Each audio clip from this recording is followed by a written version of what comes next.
What's up, guys? Happy Saturday. We have a not so beautiful little three gamer today going. So, Jayhawk and I, hopefully, we're going to be able to break it down. We both agree this is a really difficult slate. Usually, we don't mind the difficult slates because if we're having a tough time, we have to think that most of the field is probably having an even tougher time. But we'll see what we can find today. How we doing, Jayhawk?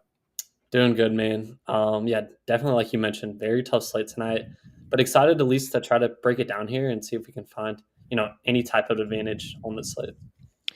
And so the first thing you'll notice, this is like the lowest. I mean, we still have a bunch of guys in double digit OF index, but this is why we say like actual OF index doesn't matter. Just you got to compare it to the other guys on the slate. And today, Jason Tatum does sit alone at the top, not too far behind Jalen Brunson, Anthony Edwards, Paolo Banchero. Then we got Kristaps Gobert, who's basically the only questionable piece of news that we have on the slate. Jalen Brown looks fine, and then Cat, especially if Gobert sits, Cat's going to look a lot better. And at 29 and 30%, I'm still going to have interest at these prices here. From the top, though, like I think we're both interested in Jason Tatum. Who else are you looking at here? Yeah, Jason Tatum, Jalen Brunson, kind of what the OF index kind of reflects as well. I think both are fine. Up top, Tatum against New York. I mean, gotta imagine he's probably going to wake up in this spot. So yeah, I like the Tatum call. And then Brunson, it's more of a usage thing, right? He's kind of just dominated, the ball recently. So yeah, like both in tournaments for sure. And Ian, greetings, fellas. Hey, greetings to you. Thanks for being here on this short Saturday. Jose Morales, what cheapy players are we going hard on? Well, that's the thing. Most of the time, I have like a low-owned cheap guy. I don't mind just jamming in. But today, I don't know. Who are your top value plays, Jayhawk? Oh man, it's tough. I looked at Evan Fournier for like dirt cheap as like a run back to these Orlando guys, but like I don't love that. But yeah, pretty tough. How about you? Well, I mentioned Evan Fournier on the previous slate as like my punt play, and that was a much larger slate, and it's a three gamer today. I'm not as interested. They do have Quinton Grimes available to make his debut for the Pistons, so I feel like that's going to eat into Evan Fournier's usage more than anything. At least like Jaden Ivey, Cade Cunningham. I don't think it should really affect those guys. So we'll have to see what happens there. But I mean, sorting by DK value, like I have interest in Simone Fontecchio. He's my highest rostered value play as of right now. And like it is a little bit uncomfortable. I've been touting him the past few slates and his minutes, haven't opened that yet. His minutes have been pretty good. It just, he hasn't quite gotten there. So let's take a look here. Simone Fontecchio. 33 minutes. I mean, 33 minutes. He just took 12 shots, got no peripheral stats, didn't really get there, but 30 minutes, I'll take a shot. And I did mention Quinton Grimes. It's possible he cuts into Simone Fontecchio's minutes a little bit too, but I don't know. This is a spot that I don't mind getting a little bit over the field. His ownership is reasonable. And then we have Jalen Suggs, Josh Hart, not really value, Jaden McDaniels, who is like, it's a short slate. I really don't want to get there if I can help it. And I mean, like Jonathan Isaac is showing up here, but we don't really have a lot of cheap guys near the top. Yeah, man, it's we mentioned very tough slate, both value and payoffs. I like the call with Fontecchio though. Should play a decent chunk of minutes still, even with Grimes back. So I like that call. And Jake in the chat, Mo Wagner, 3,600. Yeah, I was taking a look at him too. I'm glad you mentioned him. So this is a play that's like outside the projections, outside the model, because it's like the industry really doesn't have him projected that well today, but he's still projected for 31% ownership on DraftKings. He's 3,600 power forward eligible. I get it. 3% on FanDuel at 4,900. So I don't think he's a good play at 4,900 on FanDuel, but at 3% on a three gamer, I think you can mix him in. This is a little bit too big of an ownership disparity, and it's just the way that lineups are going to be constructed today. If you play Mo Wagner, you don't need that super blow up game for him to be in the winning lineup. Just get like the two top scoring studs right, maybe one mid range guy, and then just don't mess up the rest of your lineup, especially for small field, and that's already enough. Yeah, agreed. I like that call. It seemed like Orlando was like the chalkiest team on the slate, like two guys over 50%, a few guys over 30%, another two guys in the 20s. Like this is kind of insane, right? I don't think anyone's out except for Markelle Fultz, right? Yeah, man, I think it's just Fultz. It's probably the matchup against Detroit in the prices, but yeah, heavy ownership here. And Jake in the chat, Detroit has the worst defense in the league against pick and roll. Yeah, it sounds about right. Their big man defense is terrible. That would make sense that it would come from the pick and roll. I haven't seen that exact stat yet myself, but thank you for letting us know. It's just on a 3-gamer, how do we avoid this chalk? And so I had to decide how many Orlando guys I wanted in my lineups tonight. If I was okay with 5, I did cap it to 4 for now, just seeing how the lineups look. Just 5 just feels a little bit heavy, but the thing is, they are all cheap. It's just a little bit awkward if you're playing Paolo and Franz Wagner, and then 3 other cheap guys. Just you need both of those guys to be the higher scoring studs on the slate, and then you need whatever 3 other Orlando value guys to all be 3 of the better value plays. And so I'm going to stick with 4. What do you think about that on DraftKings? Yeah, I like that. 4, typically I would max 3, but on this slate and this matchup, I think 4 is fine. I wouldn't go more than that. All right, so Orlando, this is the main spot in the slate. And if we're playing Orlando guys, the Detroit guys aren't. Let me just take a look here. Like, they're pulling a bit of ownership, but it's nowhere near the amount of ownership that Orlando is pulling. And so what kind of spread do we have here? 7.5 points. Like, again, this is really surprising because Detroit is terrible, and I think Orlando's one of the better teams in the NBA. Yeah. At least in terms of like stopping fantasy scoring. These guys are really good on defense. But I do think we want to get a little bit overweight to Detroit, just given that we're probably going to have a lot of Orlando Magic in a bunch of our lineups. So, like, from these guys, we talked about Fontecchio. I mean, I think Cade's a good stud. I'm not too confident in Jaden Ivey at this price with Cade Cunningham on the court. And then Asar Thompson, his minutes are so volatile. Jalen Duren seems fine. I mean, do you have any other thoughts on these guys? Yeah, just one thing to note. I think we missed Sasser is also questionable, I think. And maybe I'm wrong on that. Let me see. Double check me on that one. But, he is. Yeah, Sasser's questionable. And so that's another like wrench with Quinton Grimes coming in. Yeah, so if he were to sit, maybe we could look to, I'm trying to think here, like maybe Cade and Ivy's minutes somewhat secured, but I mean, they're already pretty secure. Anyone that you think that would really bump, I guess? It's so tough to say, man. Like, this is, like we've said at the beginning, like the first thing I said, this is a disgusting slate. We're going to have to take some risks. There are enough like low-owned guys though that we can find. Yeah.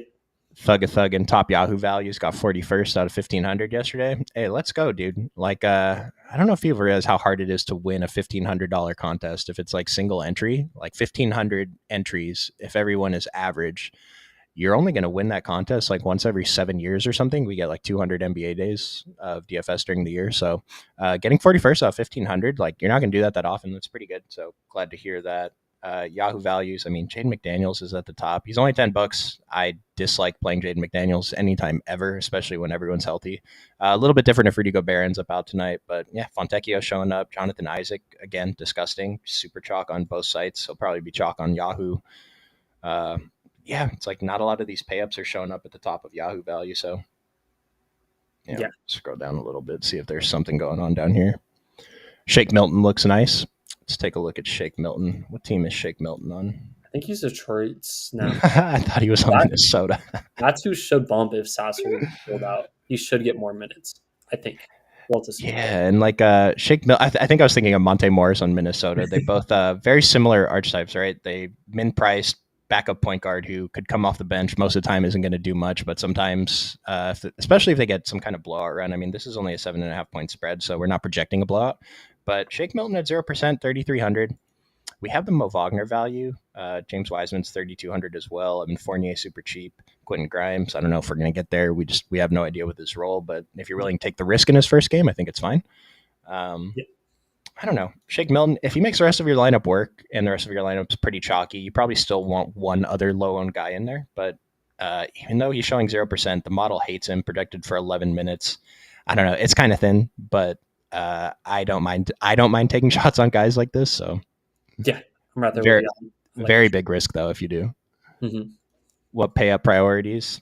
And so I'm pretty sure that we want to look at the 2 Orlando guys, the hardest, Paolo and Franz. They are the highest owned like pay ups. Anyway, Rudy Gobert, if he ends up in, is going to look pretty good at 7,600 against Brooklyn. But yeah, like Jayhawk and I said, like we both like Tatum and Brunson at pretty reasonable ownership for a 3-gamer. I think this is a little bit low. Don't mind taking shots on Anthony Edwards if Cat and Gobert end up coming in much higher owned. Yeah, you have any other thoughts there? Yeah, I mean, definitely Brunson and Tatum in tournaments, and then obviously your cash guys are going to be Banchero and Wagner, like you mentioned. Yeah, and it is definitely okay to play them together. But just like I was saying before, I think we do want to run it back with at least a Detroit guy if we are playing both. Mm-hmm. And then we're probably going to end up with like other Orlando value guys too. Like I'm just getting so much Jonathan Isaac, and I hate it, dude. I hate playing Jonathan Isaac, but it's the model. I mean, the model's saying we can play him today. It's not great value, but he's good value. So doing things a little different today since it's only a 3-gamer. It's a little bit easier to get into each team. Let's just continue doing that since we already went into a couple of them. Let's look at Brooklyn. So from Brooklyn, who stands out? They brought Cam Thomas off the bench last time. We'll see what they do today. But what do you think here? Yeah, I think obviously Bridges up top, the first guy we're probably looking to. So I think Bridges fine in tournaments, and then guys like Claxton and Simmons. I was kind of interested in Simmons last slate. He was coming at a pretty low ownership. Again, his minutes are just very volatile, but probably Bridges and Simmons are probably the guys I'd look to first. How about you? Yeah, I have a little bit of interest in Simmons on DraftKings. I built out FanDuel lineups today, not so much. It's a little weird that he's higher owned on FanDuel at the higher price, even though he's power forward eligible. I get that, but I think we can find better spots there. Yeah. Nick Claxton. So it's so weird because who's their new coach? Is it Ollie? Kevin Ollie? Oh, I have no idea. So they have a new coach, and they did something weird where let me just double check this. I think that they played Ben Simmons next to Nick Claxton for most of their minutes together, which is not the move. Just looking at the rotation, like their minutes overlapped huge, and that hurts Nick Claxton a lot when he's playing next to Ben Simmons. So Claxton still got his 32 minutes. He played a bunch of minutes without Ben Simmons, but he had a lot of minutes on the court with Ben Simmons. So that's just something to keep in mind. I think Claxton's still okay. He's probably a pretty decent pivot to Gobert if Gobert ends up playing. And then Mikal Bridges, we talked about him last time. Like this is a guy who most of the time probably is just going to barely give us a 5x. And sometimes he's going to put up that 50 plus that helps us win tournaments at 15%, 17% today. I think he's great. Yeah, I'm right there with you. He has a huge ceiling. Just need those 3-pointers to really go in to get that ceiling. Let's jump to Minnesota. We have a question about Nas Reed coming in at 5,500 on FanDuel, 12% ownership. And so if Gobert is out, Nas Reed is going to become the chalk. And we've seen this happen a few times. And I mean, it's a 3-gamer. I can't tell you not to play Nas Reed if that ends up being the case. But I'm always going to be a little bit nervous about it, especially if he doesn't end up starting, which I don't think that he would. But it's something to keep an eye on. Is this game the first game? This game is the last game. So we probably won't have that news before lock. And so if we don't have that news before lock, Nas Reed probably is going to come in a little bit under-owned compared to what he should be if we had the Gobert news before. If Gobert's in, it's so hard for me to have interest in guys like Nas Reed. But on a 3-gamer, I think we can get there. Yeah, and like Gobert, he's been questionable a lot this year. He's tended to play, but I don't know if this injury is like a newer one. So we'll kind of have to monitor that. And we do have an 8.5-point spread, so it's not like this is just a gimme game where they can just sit Gobert and take the free win. We'll have to see what happens there. Yeah. This team pulling a ton of ownership too. I mean, Kyle Anderson, 18%. Again, 3-gamer, we don't have many options. Still a spot that I would try and find pivots if you can. I mentioned Monty Morris when Shake Milton came up, and we have Monty Morris projected for 10% ownership. Let's take a look at what his minutes have been looking like recently. Monty Morris played 10, 15, 12, 18. I mean, 10 minutes isn't great. 12 minutes isn't great. 18 minutes would be spectacular. Looks like he got there in the blowout, though. So, I mean, it's risky. It's coming in for 10%. I don't mind mixing him in. Yeah, I like that call a lot. Mike Conley, big lean on Mike Conley tonight. Just looking at the other guys in the range, I'm going to be jumping around now, but looking at the other guards for under 6K, I think Mike Conley kind of stands out a little bit. I mean, the only guard higher than him on value is Jalen Suggs. I think Jalen Suggs is a great play as well. But, I mean, 5,300, Mike Conley versus Ben Simmons. We greatly prefer Mike Conley. These are all, like, cheap guys, but, like, Schroeder, Nickeil Alexander-Walker, Dennis Smith Jr. Yeah, I think we have going to be a lot – I think we're going to have a lot of interest in Mike Conley tonight. Sorry. No, you're good. I'm right there with you. Like you mentioned, point guard. Once you get below that 5K range, it gets very, very difficult to navigate. So I think we're probably just going to play Conley. He's not going to kill us at that price, and it's a pretty good price. So I like that call. And then OS, if Conley was sitting, we would have heard about it, right? Yeah, he's not on the injury report, and so it'd be one of those weird, like, just post-lock I don't know, something happened in warmups or something. But we're expecting Mike Conley to play, so no worries there. And then thoughts on Grimes. We have no idea. We'll see what minutes projection we have for him, but we're completely guessing. Let's see, Quinton Grimes, we have him projected for 14 minutes. DK value bad. OF index is in the gutter. He's cheap, 2% and 8% owned, 7-point spread. I mean, you can take some shots. I think it's fine to get there if you're making a bunch of lineups. If you're only making a single entry, I do think it's a little bit too risky to have your whole night depend on Quinton Grimes playing 17 minutes or whatever. But if you're making a bunch of lineups, I think it's okay to get there a little bit. Yeah, I'm right there with you. I think these Detroit guys are all just kind of, if you're building 150, like sprinkle in. If one of them hits, great, but they're definitely not single entry targets. No, for sure. Then we have a question: Mike Conley or Drew Holiday? From Emma. And so Mike Conley, slightly higher DK value, Drew Holiday, higher OF index, Drew Holiday, $800 more on both sites for half the ownership. I don't know. I mean, with this difference in OF index and the difference in price, they're basically the same. It just depends if you can do something with that extra 800, then yeah, go with Mike Conley. And if you can't do anything with that extra 800, then yeah, just go with Drew Holiday at half the ownership. Yeah, agreed. Let's take a look at Boston. So we like Tatum. Jaylen Brown seems like a decent tournament pivot today. 19%. So he's actually projected for slightly higher ownership than Tatum. I don't know if that's going to come true once the slate starts, but we'll see there. Drew Holiday and Derek White. Like, it's so funny seeing these guys' ownerships ping pong depending on the price. Derek White's a little bit more expensive today, coming in for half the ownership of Drew Holiday. I think they're both good GPP plays, as is Kristaps. Yeah, I'd basically be okay getting to any of these 5 starters here. Yeah, agreed. I think, I don't know, between Tatum and Kristaps, I mean, obviously Tatum's better, but I think Kristaps in a decent spot as well at, sub 20% ownership. So. Yeah, New York is a perceived tough matchup, but this is a Boston Celtics. We don't really care about that today. Yeah, right. Thoughts on Fournier? Yeah, we mentioned him. He's a punt.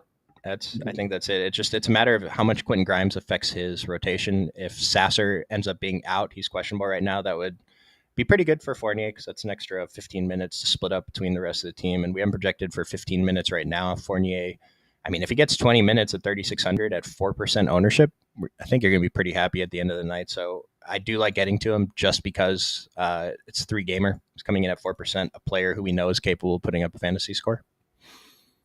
Yeah, agreed. And last team to touch on, New York. So we both like Jalen Brunson. I think that's probably the best play. The Dante DiVincenzo thing, it's kind of died down a little bit. Still pulling a ton of ownership. I still think he's great to play. And Josh Hart, pulling a ton of ownership, 6,900, projected for 39 minutes. What do you think about Josh Hart tonight? Yeah, so I was going to ask you about him because I'm not too high on him tonight. His minutes have been kind of volatile. He played, I think, 41 game and then 30 another game. And then obviously coming off a huge game. So I don't know. I think I'm fine with him. I don't know if he's like a core player or anything for me, but definitely fine with him. Well, just looking at like this game as a whole, it's a 6-point spread. So we're expecting it to be close in the fourth quarter. Yeah. Josh Hart, I don't know. It just feels like he's the type of player that's going to thrive in this matchup, that this is a very important player for New York to keep on the court as much as possible. So I do like these top 3 guys: DiVincenzo, Josh Hart. Brunson's my favorite, though, especially at the low ownership if you can find the salary. Isaiah Hartenstein, I think he played, how much? He played like 10 minutes yesterday or the day before? Yeah, I mean, he was more than limited.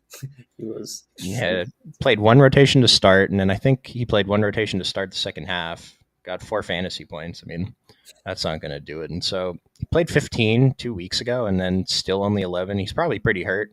What kind of minutes do we have him projected for? 21. It's probably fair. It's tough to project him for less, right? Yeah. So not a play today, just too few minutes. But Precious, 7,100, 7,600. Were you looking at him at all? Yeah, I think Precious should benefit from Hardenstein, low minutes. So I think I do like Precious in tournaments at low ownership. Or is he low? I don't know if he's low-ish, owned 8 and 11%. Yeah, that's pretty low. And so another pivot to Gobert if Gobert's in. Precious does have that power forward eligibility, a little bit cheaper than Gobert. He's been putting up monster scores. And again, like another player, especially if Hardenstein's limited, this is a guy that kind of just has to play these insane minutes he's been playing. We have him projected for 37.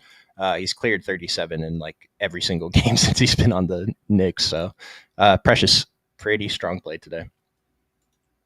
Like it's Bojan off the bench, 24 minutes projection. I think he's a fine GPP play. There's things that happen. Maybe he plays more minutes. Maybe he just gets super hot. But at 1%, even at 6K, if you can find the salary and, take the risk, I think it's okay.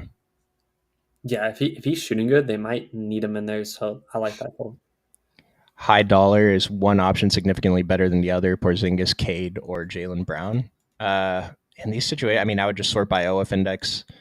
We do have Porzingis with the highest OF index, but Jaylen Brown is not too far behind. And then Cade Cunningham, a little bit lower here. And then just double check how the values look versus each other. Porzingis at 14.1 DK value, Jaylen Brown 13.1, Cade 11.4. So, I would just look at it. The model has them in this order: Porzingis, Jaylen Brown, Cade Cunningham. The ownerships are all pretty reasonable. And so if you have like a super tiebreaker or you need some kind of tiebreaker and you trust the model, I would just go in this order: KP, Jaylen Brown, Cade Cunningham. Wait, is it Jalen Brunson or Jaylen Brown? Is it Jaylen Brown? If it's Jalen Brunson, then Jalen Brunson. Jalen Brunson and Porzingis are pretty close. Just depends if you have the salary. Yeah. Good point. I don't know why my brain immediately thought Jaylen Brown. I think because the price range was kind of similar. So I think it is Brown. I just was going to make sure it wasn't Brunson. But either way, so Brunson has a higher OF index than Porzingis, but points per dollar is a little bit worse. So that kind of evens out, and their ownerships are both reasonable. So I think it just depends which position you have and what kind of salary you have available to play with. No, I completely agree. So we went through basically every player we're going to play today, but let's just jump into position by position. We have some time, and let's just take a look at value. So Suggs, Derek White, Jaylen Brown, Mike Conley, Drew Holiday, Mikal Bridges, Cole Anthony. It's a pretty disgusting group to be at the top of value. We have a couple guys lower owned: Derek White lower owned, Jaylen Brown sub 20, Drew Holiday, Mikal sub 20. I don't know. We already talked about these guys a bunch, but like, do you have? I mean, I think we both like Mike Conley. Is there anyone else in here that stands out as just you're going to play a bunch more than the rest? We didn't mention Cole Anthony. So without Fultz, I think he should get a couple more minutes here. So I do kind of like him in tournaments.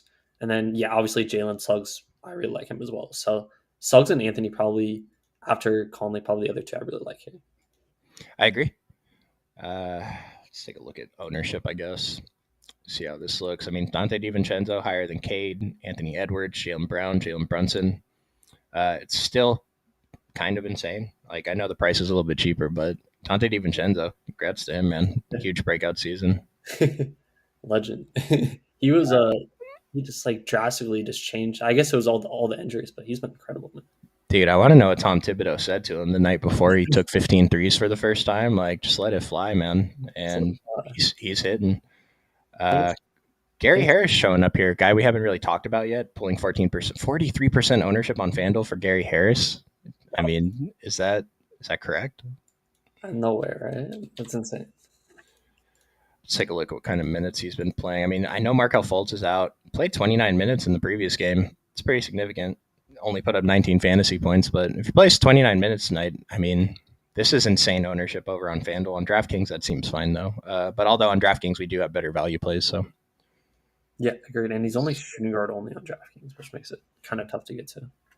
And then, like, from these low-owned guys, we have no confidence in any of them. We've talked about Evan Fournier a little bit, decent GPP shot. I mean, is Lonnie Walker a decent GPP shot? He was kind of hot for a minute, and then he cooled down.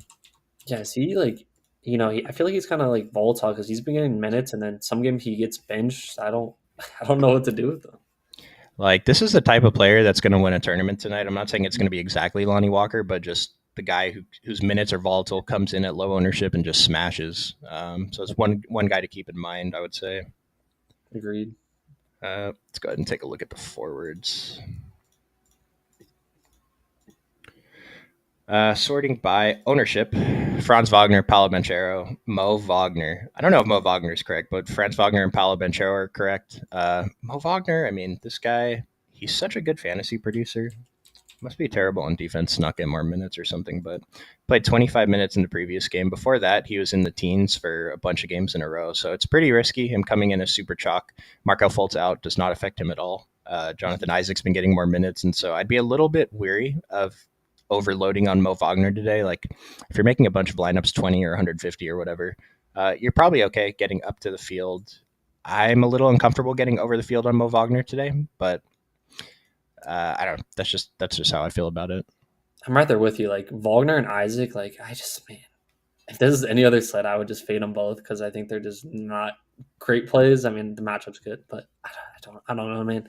I guess I prefer Isaac between him and Wagner, but I'm not like running to play either one. Because the thing is, Wagner doesn't get the true blowout run. Let's say Orlando's up by 20 going into the fourth quarter. Maybe Wagner gets a couple minutes, but he's not going to close the game. He'll get a couple minutes of that blowout run, and then whoever's behind him is going to come in and play those last 7 minutes. And so this isn't even a play that we're looking at. Like if we're projecting a blowout, that Mo Wagner is going to get that last 8 minutes or whatever and just smash. Yeah. And so I don't know. In summary, I think he's an okay play. But 31%, we have enough other value plays. We don't have to do this. Kind of the same with Jonathan Isaac too. Yeah, his minutes have been like pretty much capped. Like the coach came out and said, wasn't he like playing like 20 minutes and below? Yeah. So 19, 15, 15. He got 25 in one game. I don't know what happened there. Put up a 30 ball. I think it was overtime or something like that. Yeah, like an extra 5 minutes. That would make sense. Yeah. Because it's like on larger slates, 3,700 chalk Jonathan Isaac, like these are not tournament winning scores. I'd be happy to fade and take a risk on someone else outscoring him or just having a slightly different lineup construction than the rest of the field.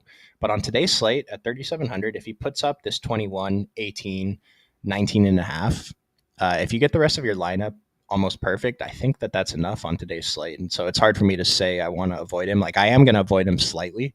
But it's a lot different than it would be. Like on a large slate, I'd probably just cross him out and just hope for the best. But today, it's like these kind of scores, it could be enough.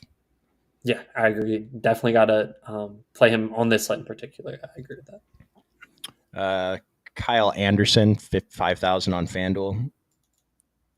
Let me take a look. Wait, is that Kyle Anderson? 5K on FanDuel? Dude, at 14% of the field wants to pay 5K for Kyle Anderson today. It just blows my mind. Yeah, that's insane. Off the bench, too. It's not like he's starting, so.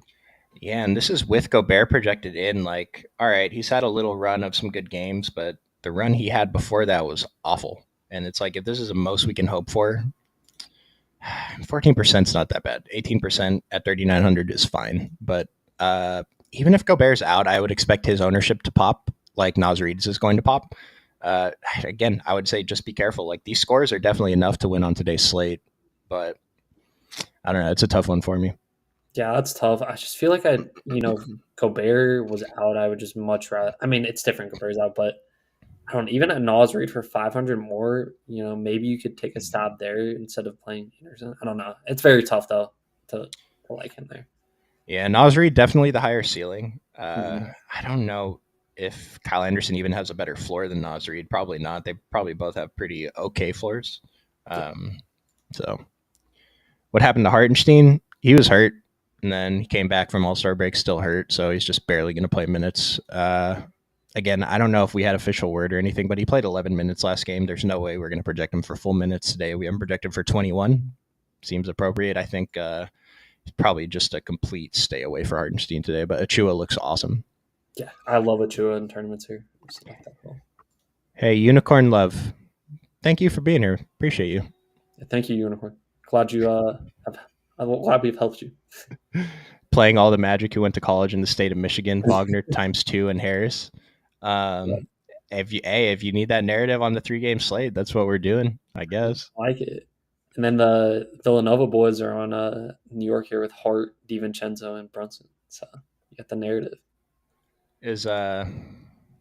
Yeah, we'll see. It's fun, man. DFS is fun, right?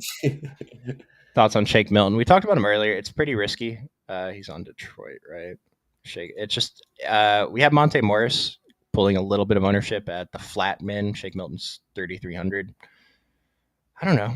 If he plays 22 minutes, we'll be pretty thrilled with that. I think he's a pretty deep GPP play, but if he's going to come in at 0% ownership, I don't see a problem with taking some shots. If you're only making one lineup, it's probably tough because then you really hate it when your whole night depends on Shake Milton. Like it might work out once.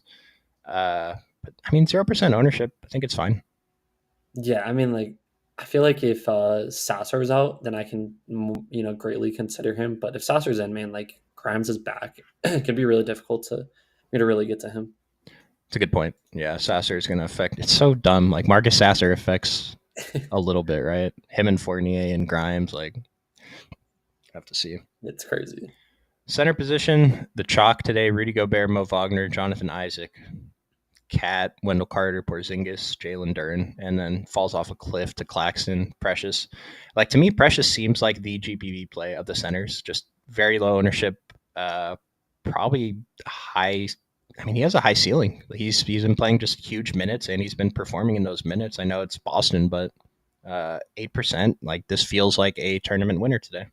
Yeah, I'm right there with you, and especially with Harden's unlimited, we covered it earlier, but should play like almost 40 minutes, barring foul trouble. So, getting a ton of Wendell Carter in my build, just 5,100 seems like a pretty easy plug and play. Getting a bunch of Gobert, assuming he's in. Don't mind Cat. And getting a little bit of Jalen Duren. Day'Ron Sharpe is a guy I was looking at earlier for Brooklyn. The thing I mentioned, like I'm a little bit nervous to play Claxton, even though he's still getting the minutes. They're coming alongside Ben Simmons. But were you looking at Day'Ron Sharpe at all? Is he necessary today? I don't know, man. Like maybe I don't know. I don't love him, but value's so hard to come by. I'd be fine with it. Yeah, I shouldn't say is he necessary. I'd say he might be unnecessary today, like too large of a risk. But 3,900 center. I mean, this is a pretty great pivot to Mo Wagner. Risky pivot, but he is a pivot. Agreed. I mean, is there anything else worth talking about with centers? Yeah, I think the only thing I was really going to say is if obviously Gobert is out, I would like Cat a lot more in tournaments, and then Nas Reed as well.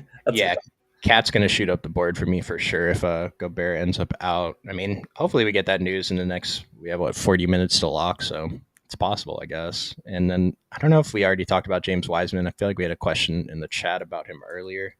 3,200. We have so many cheap guys that we just have no idea what's going to happen tonight. But 18, 12, 23 minutes, 13 minutes. I don't know. Another guy who could do something, but probably won't. Yeah. What if this slate comes down to, Wiseman and all these scrubs for Detroit? Like, I just can't. It's so hard to predict. Like, these guys are good producers, some of them, but it's really tough to predict. The winning lineup's going to leave $5,000 in salary tonight. Just all bin price guys with Mo Wagner. Yeah. And then the other Orlando guys. Yeah, just quick sign up. Did you see the winning lineup last night? I did not, no. Had Ochai Agbaji and who's the other guy? Another former Kansas player. I can't get the name. But he played for Toronto as well. It was two guys off the bench. It was insane. It's like in the $4 100K to first tournament yesterday. Yeah, I think that was something like that.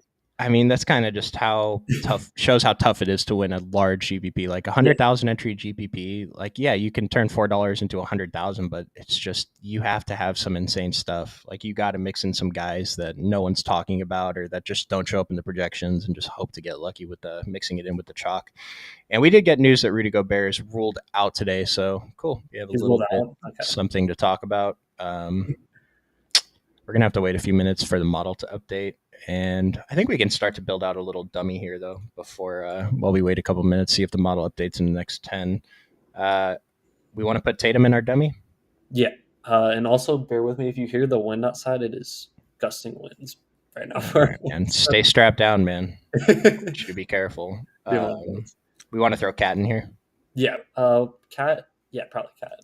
Cat, no Gobert now. Cat Towns, power forward position. I mean, I've been talking to Precious the whole slate. I feel like this could be our low-owned guy. I love it.